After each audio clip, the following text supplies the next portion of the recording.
What's good in the web? I'm your man Q back again. I decided to jump into the archives a little bit today because, well, I'm not sure if it's just me. I know it just can't just be me, but it feels like there's a little bit of a lull when it comes to the video game scene right now. I decided to dig into the archives. So what I'm going to be talking about on this particular video is role-playing games and the significance of role-playing games and why role-playing games are important to just the whole makeup of video games. And a matter of fact, to even take it to a bolder statement, is every console or system, I'm going to exclude PC on this because PC is its own device and its own beast in itself, but I guess I can include it, but no, I'm going to leave it alone. But even though some role-playing games are on PC, but focusing mainly on console, whichever system has role-playing games usually is the system that survives the furthest.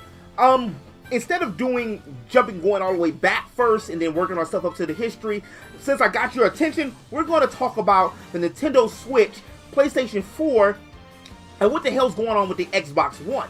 In all honesty and the reality of things, the Xbox One, which is the most powerful system out of all three, damn near it's a plug-and-play computer, and all the functionality and being able to use your controller on the Windows 10 and whatever games you purchase, and then all the the backwards compatibility and everything that they have, it is a much better system not only than the PlayStation 4, but it's also a better system than the Nintendo Switch, at least as far as power-wise. But see, what happens is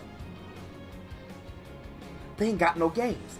And what even happens even more is they don't have any role-playing games. Some of the success that Nintendo Switch right now is benefiting from role-playing games. Not only capturing role-playing games like Octopath Traveler, which they, basically is a Nintendo exclusive, as well as games like the Xenoblade Chronicles 2. Those are great games, and Breath of the Wild. Those are great quality H2O games that not only that PlayStation doesn't have, but Xbox doesn't have either. And then being able to go into a Japanese market and be able to gather up all those old PSP, DS, Wii U, and other games, the PlayStation 4 games that even though they might be old, they're still playable. And when you're able to play them on the go, that makes it a lot better, because role-playing games are meant to be digested, slowly.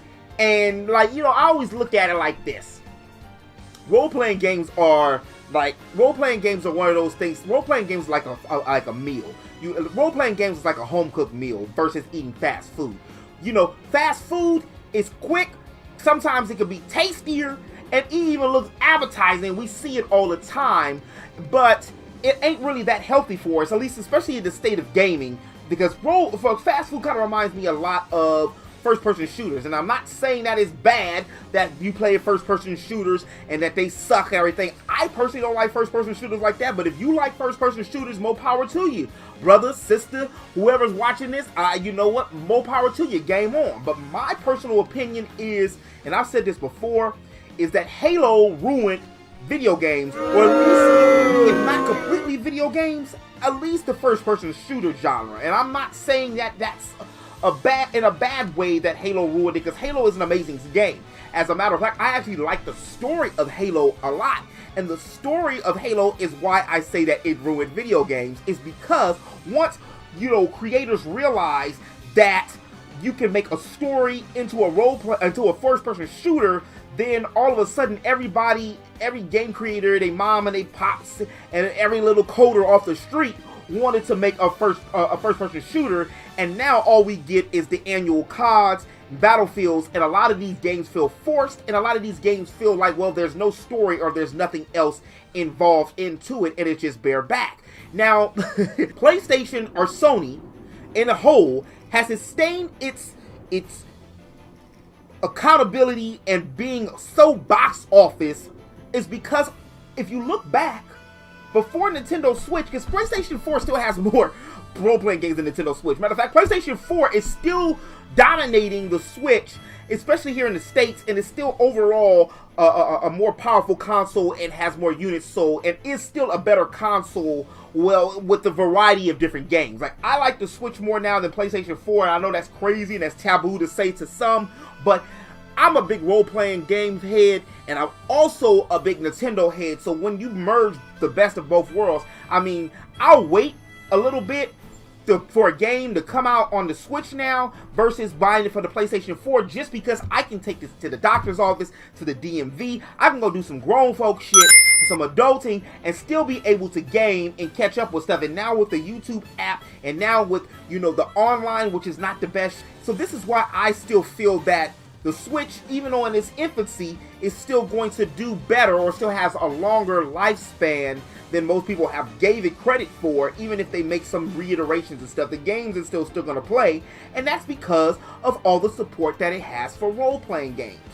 And the reason why I keep on emphasizing that is because role-playing games is like you're making love to them. You're taking time. You're putting hours into these games, and you're dedicating something of time and effort and stuff out of your life. It's like watching a good movie or reading a good book. You feel it. Now, some games you can't feel, but if you tell me that you feeling, you know, a story on Battlefield versus you feeling a story like on something like Valkyria Chronicles, then you know what, maybe I'm the one that's crazy, or maybe, you know what, I didn't see the same things you're seeing. Hey, stop, black person! The role-playing game, from just the characters all the way down to the battle system, because each game has its own particular battle system, all the way down to the music and the color schemes, is designed in a way, and the wording, especially if they're done good, is designed in a way that is supposed to make you feel like you're interactive and you're in the world. A lot of first-person shooters, and I know it seems like I'm just hammering on first-person shooters a lot, but a lot of games like that are just like, seem like army simulating games. Which, if that's what you're into, that's what you're into. Xbox One. They don't have any games. Fans want to play something they can invest to. They want something that they can put hours and time into, and it's just that enriching the experience that you experience, I said that twice, when you're playing a role-playing game versus when you're playing another type of game. Now, back to the generation and the console things. I know I deviated there. I told you I have a moment. I deviate somewhere, so forgive me. But back to the whole console wars and what separates each system. And I know you're like, oh, well, Q, the Xbox 360 was the best system in its generation on the last generation. You're right. It was the best system. Xbox 360 is one of the best console systems of all time, and how it got its bread and butter is it learned from the mistakes of the Xbox One, which was the first Xbox One, was the first one that came out in 01. The Xbox, it was a better system than the GameCube, more powerful, and a better system than the PlayStation 2, more powerful, and did all the same things, except for the fact that it didn't have a lot of role-playing games or a lot of success with Japanese market. And the PlayStation 2 and the Nintendo, a GameCube at that time, because the 64 didn't have no role-playing games either, which is a great point to point out. It had great party games, it had its own IPs, but the Nintendo 64 did not have a lot of role-playing games, which is also a reason why the PlayStation, other than going to a CD-ROM format, dominated it, because you didn't have that like, you wasn't having a fan play a game for 100 hours. Like, that's what you need. Those are your bread and butter. Those are your backbones. When a Final Fantasy comes out, people go buy it. Even if you hate it or you love it. A Dragon Quest comes out, people go buy it. Look at Mass Effect Andromeda. People went and bought that. Even though how people didn't like how the ending on Mass Effect 3 ended, people still went and bought it. And the reason why they still bought it, it's a role-playing game, even though they did change a lot of the aspects and made it more shooterish. But still, it's still classified for the most part as a role-playing game. And with the 360, they decided to switch that. So Microsoft decided that, you know what, we're going to come out with Lost Odyssey, some Blue Dragons. What was that other game? The Unchained Memories, or it was another game that was really good, that was cool. that dropped right out of the gates for the Xbox 360. And at that time, the PlayStation 3 was dropped at $600, which was, you know, damn it, they knew systems they even dropped at $600 with a better economy. They dropped, and they didn't have any role-playing games. They had what games did they have? It took PlayStation 3 a while to establish itself. It didn't really establish itself until the end of the lifespan of the PlayStation 3 is when it started taking over the reins for the 360.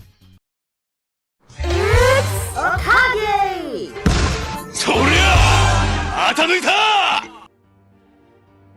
Which is funny, is because the 360 baited myself in and millions of other role-playing game fans and people who were liking games that had from the Japanese market.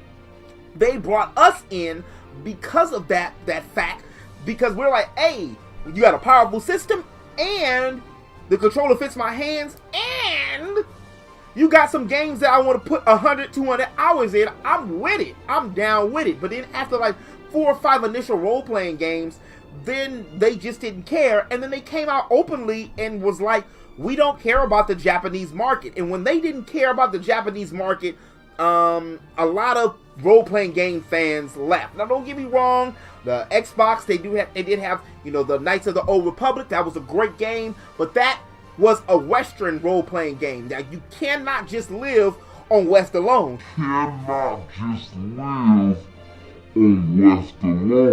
That's how PlayStation has been dominating for the longest, because not only does it have the Western games, it also has the Eastern games as well. So it has Final Fantasies, and then it also has, you know, Skyrim, which is an Elder Scroll game. So it has the best of both worlds. And this leads me back up into what the Nintendo Switch is doing, which is doing the same thing. One thing about role-playing games as well, unless it's a blockbuster Final Fantasy, for the most part, the story and the characters and the experience and the gameplay of the battle systems and what you're doing within the game means more than how graphically good a game looks. And not that graphics aren't good, that it's a bad thing that the games are you know, you don't want no shitty looking game, but what I'm saying is, it's the story. It's being immersed into the plot of everything, which builds it up. Look at Persona 5.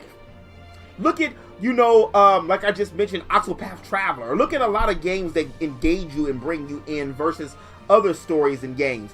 And then if we even go all the way back to the original console wars with the Sega Genesis and the Super Nintendo. Super Nintendo dominated Sega Genesis, and one of the reasons that it dominated is the significant abundance of role-playing games. Mario RPG and Chrono Trigger and Secret of Mana, Secret of Evermore, Earthbound. I mean, those are just to name a few. Lufia 2, Rise of the Sinistrals.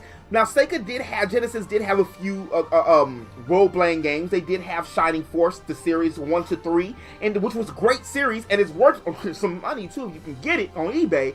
And also, they even had the Phantasy Star, which is Phantasy Star the Online, which ended up becoming a big thing later on. But they had too many few in between. And then when the Super Nintendo, and when Nintendo and Sony broke apart, and Sony went to do the PlayStation, Nintendo did 64. Again, Nintendo had Mystic Quest 64, Zelda, and I used to use the 64, which I loved, to do my primary party type games and competitive gaming.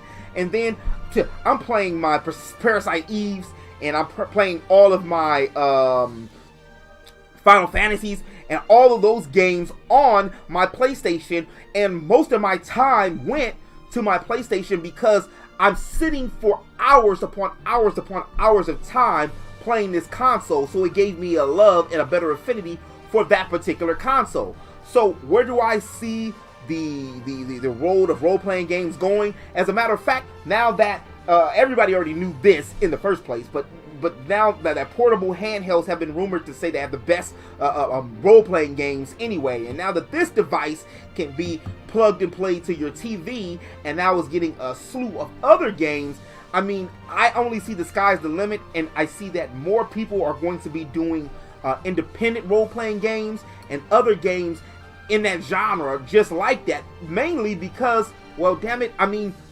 people play it and invest into role-playing games. You don't see too many people out there dressing up and cosplaying as your favorite first-person shooter people, and you see people dressing up and cosplaying as Kratos, but it's far more Cloud than Kratos is. Do you agree with me? I mean, do you feel that role-playing games are the backbone, the lifeblood of video game systems? I really wanted to go in a whole hour, 2, 3, 4 hours talking about the discussion. I probably could. Is there another genre of video games that you think that are the lifeblood of a video game console that makes the system? Let me know in the comment section below. And as always, in the web, this has been your man Q, your friendly neighborhood geek. If you did like this video, which I hope that you did. I know I've been rambling. It's kind of a long video. I hope that you did. At least you had some pictures to look at. I hope that you did. Make sure you like that button. Hit that like button. And if you're new to my channel, it means so much to me if you were to hit that subscribe button to stay up to date on all things gaming and all things geek. And until next time in the web, I'll holler at y'all later. Peace.